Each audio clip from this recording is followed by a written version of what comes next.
Assalamualaikum warahmatullahi wabarakatuh. Nama saya Muhammad Nasib Natil Kafi, NIM 11244. Di video ini saya akan memaparkan tentang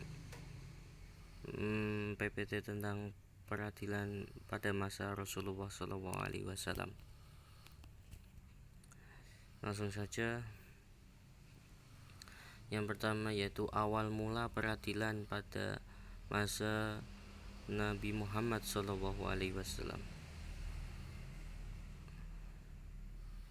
Setelah Nabi Muhammad SAW diangkat menjadi Rasul, mulailah beliau menyampaikan risalah dakwah kepada penduduk Mekah, terutama masalah akidah selama 13 tahun. Kondisi umat Islam masih lemah, baik dari segi kuantitas maupun kekuatan. Berbagai tekanan dan penindasan terjadi, sehingga belum memungkinkan untuk melaksanakan berbagai ketentuan agama, terutama masalah peradilan. Kemudian Allah memerintahkan Rasulullah SAW hijrah ke Madinah untuk melanjutkan risalah dakwahnya. Berbeda dengan di Mekah, kondisi Madinah relatif stabil dan jumlah umat Islam semakin banyak.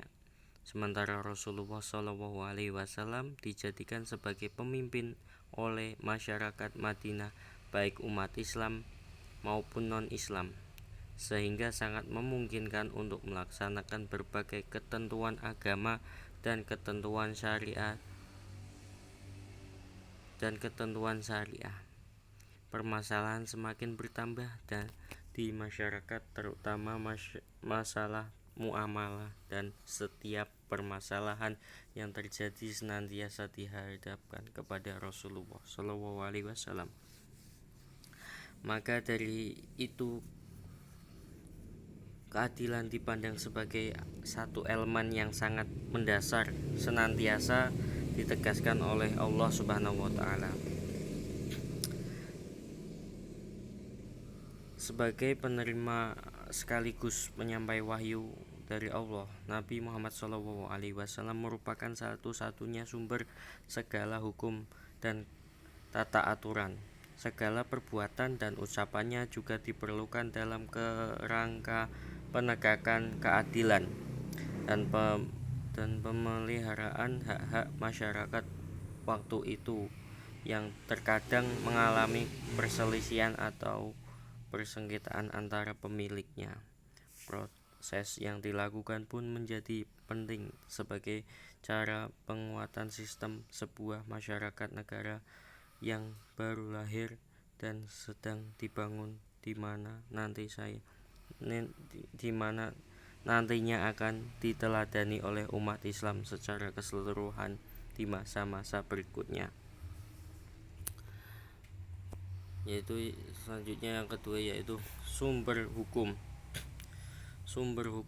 peradilan pada masa Rasulullah. Sumber hukumnya yaitu ada dua, yaitu Al-Quran dan ijtihad Rasulullah SAW sendiri.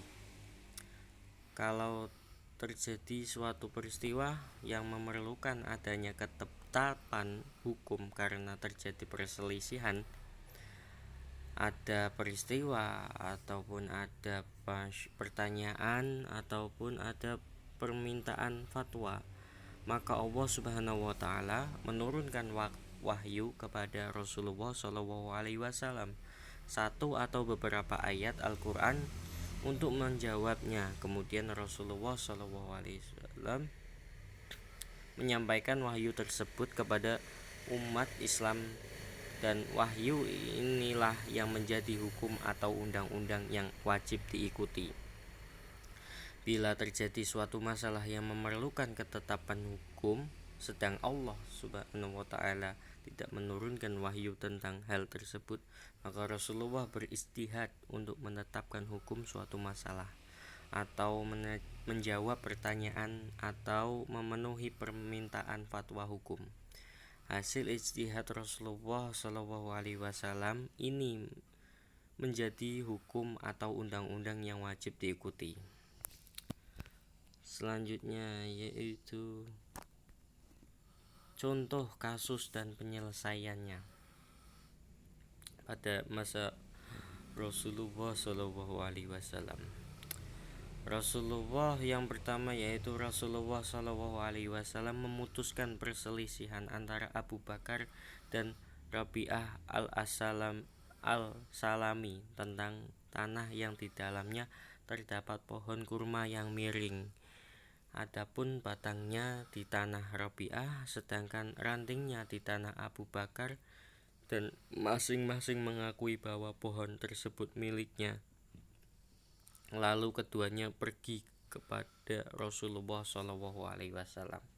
Maka beliau memutuskan bahwa ranting menjadi milik orang yang memiliki batang pohon.